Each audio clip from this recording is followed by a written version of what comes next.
قرآن حکیم اور نبی اکرم صلی اللہ علیہ وسلم کی باتیں اسی طرح سے ہی ہیں. اکثر لوگ یہ کہتے ہیں نا کہ بھائی یہ تفسیر بتائیے، فلاں چیز کیوں نہیں ہے قرآن میں، فلاں چیز حدیث میں کیوں نہیں ہے.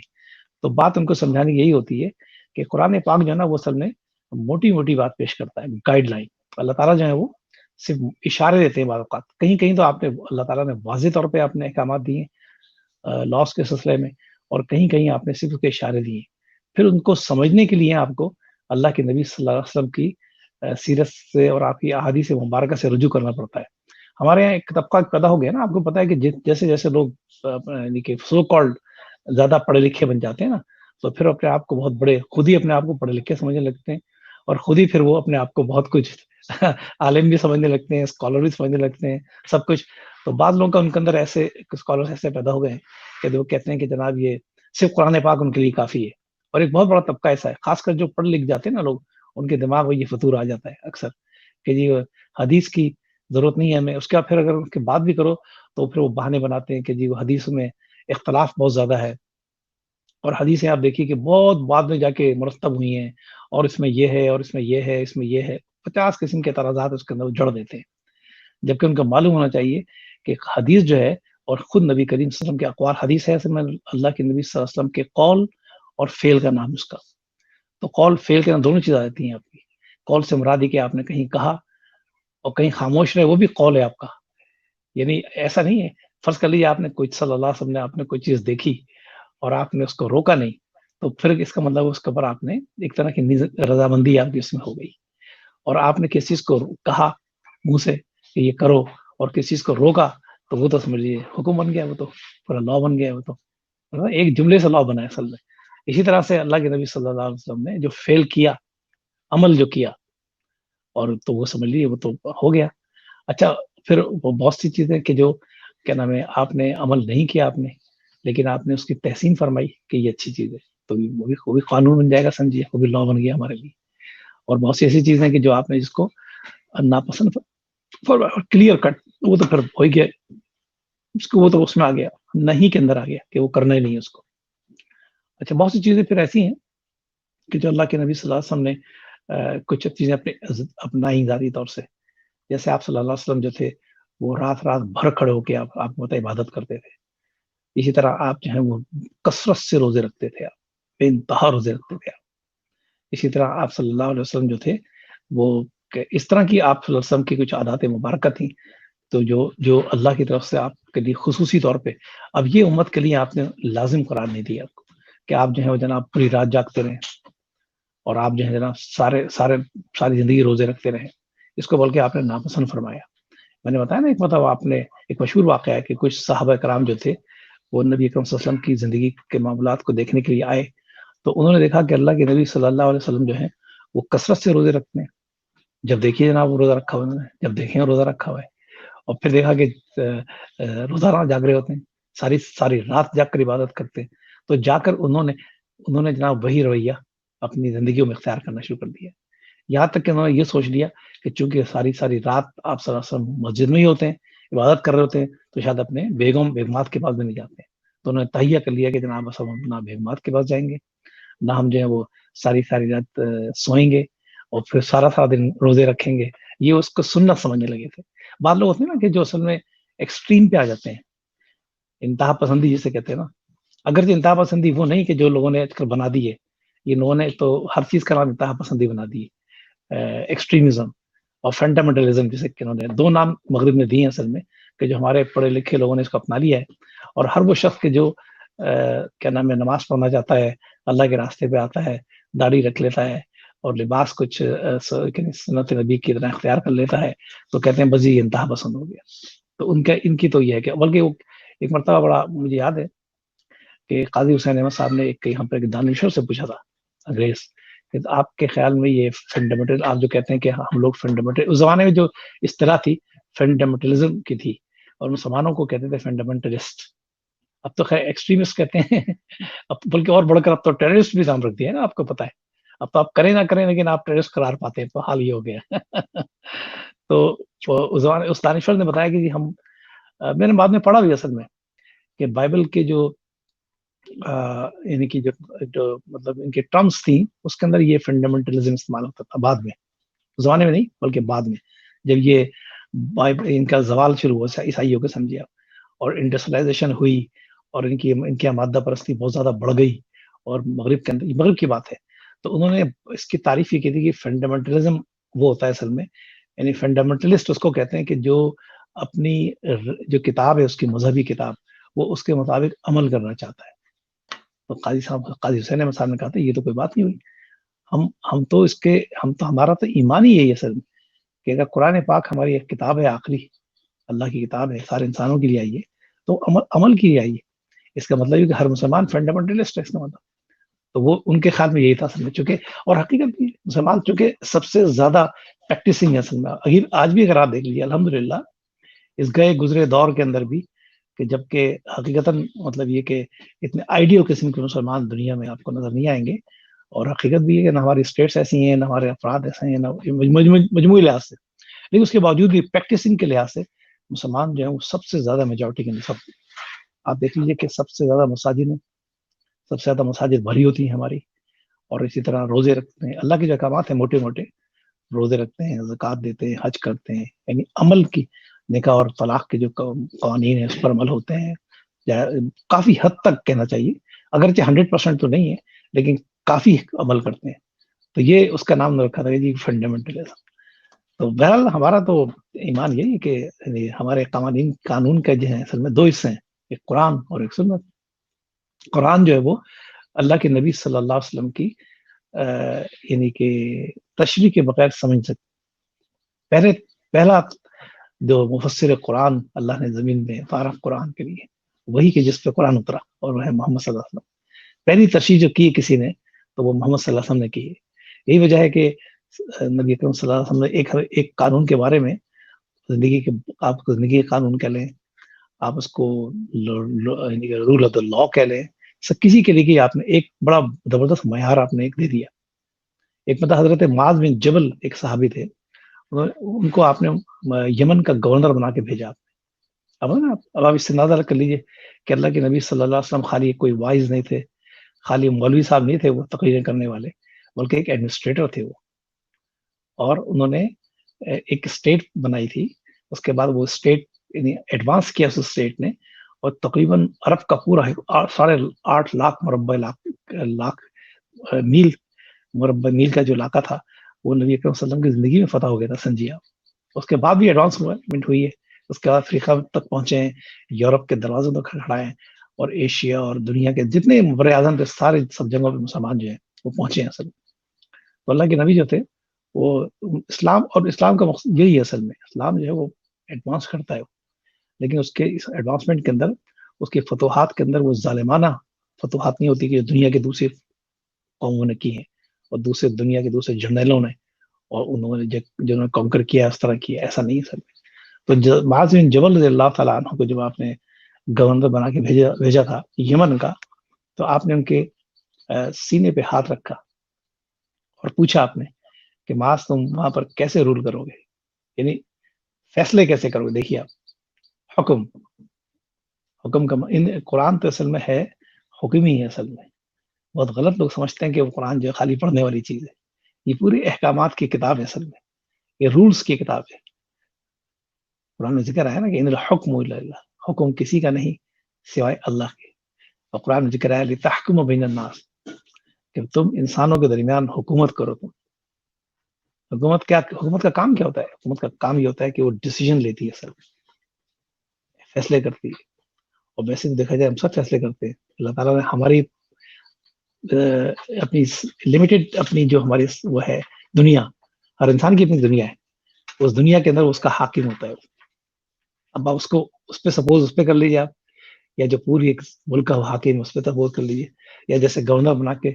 بھیجا جا رہا تھا اس پر آپ اس کو اپلائی کر لیں، کہیں بھی کر لیں آپ۔ ہر انسان ایک حاکم ہے اصل میں، اللہ کا خلیفہ ہے۔ اللہ تعالیٰ نے اس کو کچھ قوتیں دی ہیں، کچھ صلاحیتیں دی ہیں، کچھ اختیارات دی ہیں،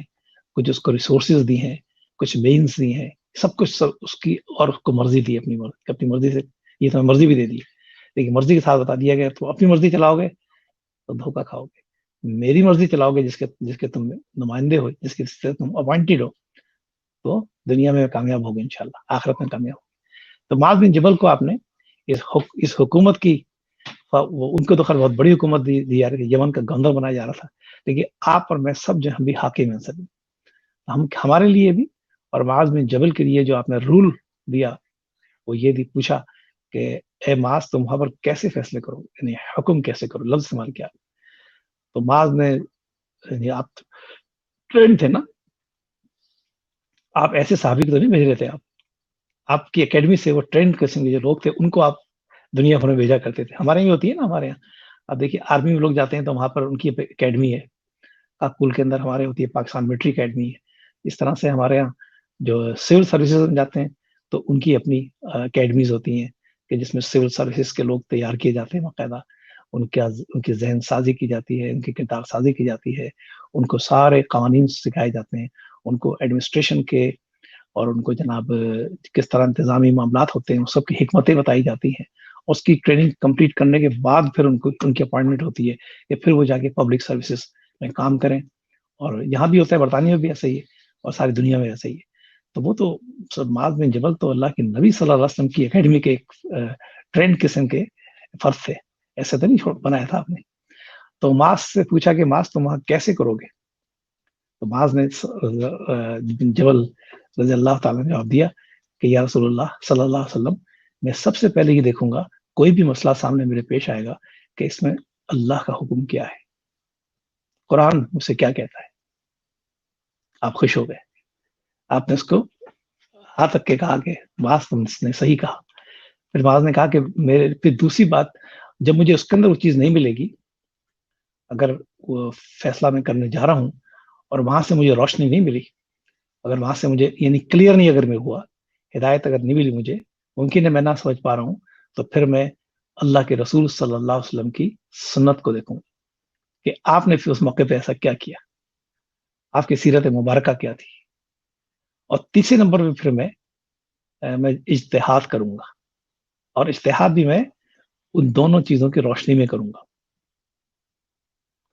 تو یہ تین جو ہے نا ہمارے ماخذ ہو گئے اصل میں،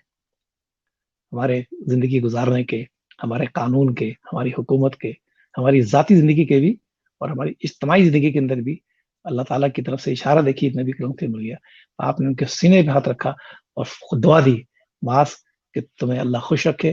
تم نے حکمت کی باتوں کو پا لیا ہے۔ کتنی بڑی بات ہے کہ اب یہ تین چیزیں ہمارے لیے بھی ہیں اصل میں، ہر موقع پہ،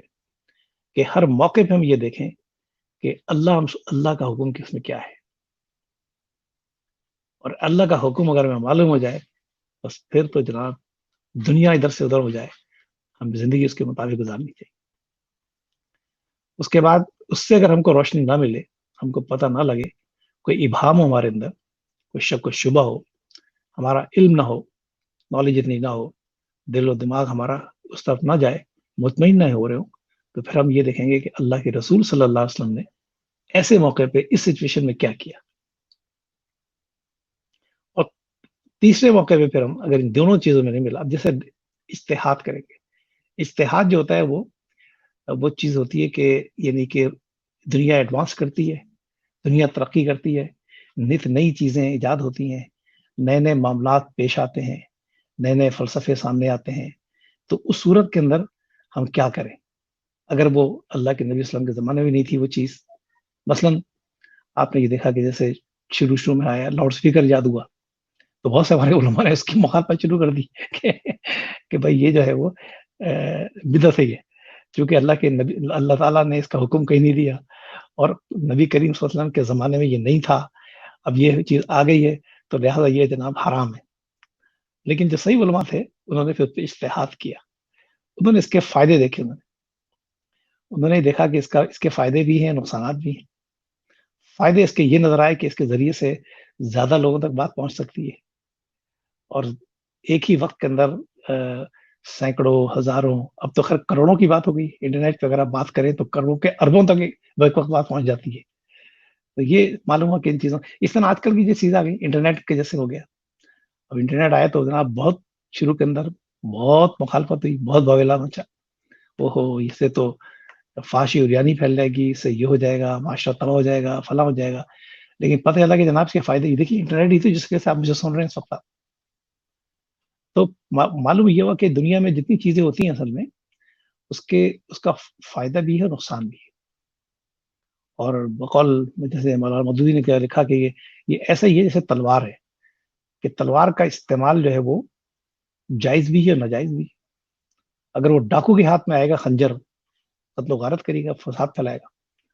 اگر مومن صالح کے ہاتھ میں آئے گا تو وہ ایسے استعمال نہیں کرے گا اس کو. وہ یوز آف دا فورس جو ہے نا اس کے بھی قوانین ہے باقاعدہ. میں پڑھ رہا تھا یہاں پہ، میں نے کسی زمانے میں ایڈوائزر رہا ہوں شیل پاکستان کے اندر سیفٹی کا، سیکورٹی سیفٹی ساری چیزیں میں پہلا فرسٹ ہیلتھ سیفٹی اور سیکورٹی ایڈوائزر ان شیل پاکستان کے اندر. تو وہ جو ہم نے پڑھا تھا وہاں پر، تو اس میں یہ تھا کہ یوز آف فورس جو ہوتا ہے نا،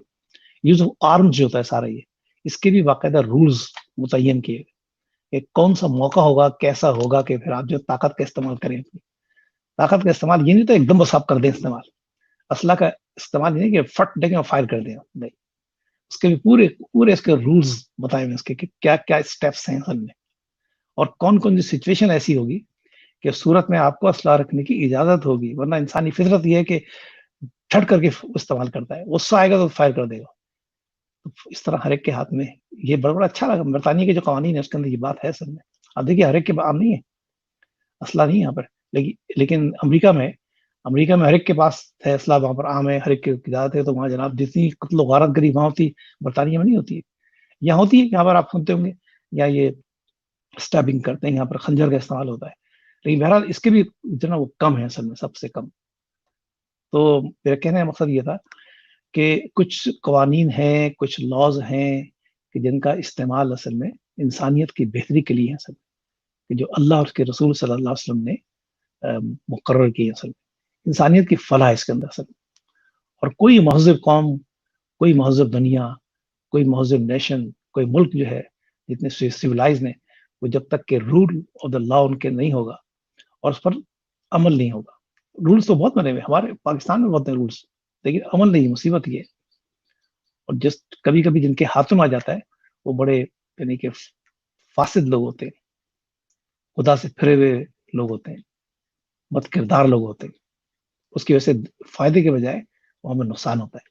وہ قانون کو بھی بعض اوقات اپنی کہتے ہیں نا موم کی ناک بنا لیتے، اپنی مرضی کا بنا، جب چاہے استعمال کریں جس پر، اور جس پہ چاہے نہ استعمال کریں. جہاں فائدہ نظر آئے، جہاں ان کو اپنا، تو وہاں وہ قانون کا استعمال بھی کر لیں، اسلحے کا استعمال بھی کر لیں. اور جہاں پر اپنا فائدہ نہ ہو بلکہ نقصان ہو، کہ مفاد کا نقصان ہو، تو وہ قانون کو ہی بدل کے رکھ دیتے ہیں اور اسلحہ وہاں استعمال کر لیتے ہیں. تو یہ باتیں اصل میں انصاف جہاں پر نہیں ہوگا نا اصل میں، وہ سب یہ بھی اس کے ساتھ انصاف ضروری ہے. اب ظاہر بات ہے سب سے پہلے ہی اسلامی لحاظ سے اگر آپ اس کے اندر سب سے اول درجہ اگر آپ قرآن پاک کو دے رہے ہیں تو یہ آپ سوچیں گے کہ یہ قرآن پاک ہے کس کا؟ اللہ کا کلام. یہی وجہ ہے کہ اللہ کے نبی صلی اللہ علیہ وسلم نے یعنی جہاں آپ نے یہ قوانین کی کیا نام اسے نص کہتے ہیں، نون صاد، آپ نے واضح کر دی وہاں پر کہ قرآن، حدیث، اور اس کے بعد اس میں ایک چیز اور آتی ہے بیچ میں، یعنی اجماع بھی آتا ہے اس کے اندر. چوتھے نمبر پہ اجتہاد آتا ہے. اجماع کہتے ہیں کس کافی لوگوں کا ایک چیز پہ جمع ہو جانا. اجماع صحابہ ہم اس کو کہتے ہیں عام طور سے. کہ خود ہم یہ دیکھیں گے نبی کریم صلی اللہ علیہ وسلم کے بعد بھی، خلفائے راشدین کے زمانے میں اور پھر اس کے بعد بھی صحابہ اکرام کا کس چیز پر کنسنسس ہوا، اجماع ہوا. یعنی انہوں نے سب نے مل کر کسی ایک چیز پر یس کر دیا تو وہ پھر وہی قانون ہو گیا، سمجھیا.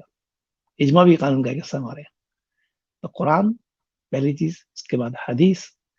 اور سیرت سمجھ لیجیے نبی کریم صلی اللہ علیہ وسلم کی، اس کے بعد پھر اجماع،